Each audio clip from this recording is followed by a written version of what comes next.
Assalamu alaikum, sir. Overall, a bit discussed how impact the election regarding AL pending cases. Cause BNP already in winning side, I appreciated everyone to do the. It is again we pending. Awami লীগের pending cases মানে আমি বুঝতে পেরেছি উনি বোঝাতে যাচ্ছেন এখানে asylum যারা সিক করেছেন আওয়ামী লীগের নেতা বা কর্মী ছিলেন বা সমর্থক ছিলেন জি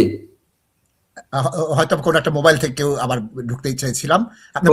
আচ্ছা উনিও অ্যাকচুয়ালি আমাদের লিগ্যাল সাইডের কোয়েশ্চেনই করেছেন অবশ্যই ইমপ্যাক্ট আছে এখন দেখতে হবে যে আওয়ামী লীগের কেসগুলো পরবর্তীতে আরো কিভাবে প্রসিড হয় কারণ নতুন সরকার আসবে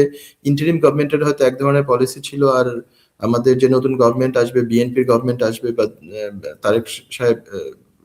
প্রধানমন্ত্রী হবেন অবশ্যই তো তাদের অ্যাপ্রোচটা কি আরো কয়েকদিন পরে জানা যাবে নতুন সিপিন আসবে এগুলা উপরে বেসিস করে ওই আওয়ামী লীগের যে আওয়ামী লীগ রিলেটেড যে সাইলেন্ট কেসগুলো আছে সেগুলো পরবর্তীতে মোবিলাইজড হবে আর কি আপনিও সেটা ভালো আর আমার কোন অংশে কম বলতে পারবেন না জয়েন করতে চাই আমি ফার্স্ট যেটা বলতে চাই যে 23,700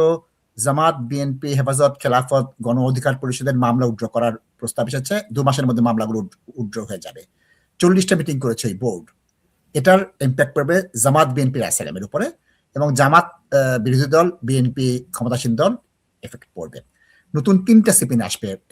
সেলিম ভাই internal relation sufficiency of state protection and political জি এবং আপনি যথার্থ বলেছেন 2 মাস পর যেটা আসবে সেটা উপর করবে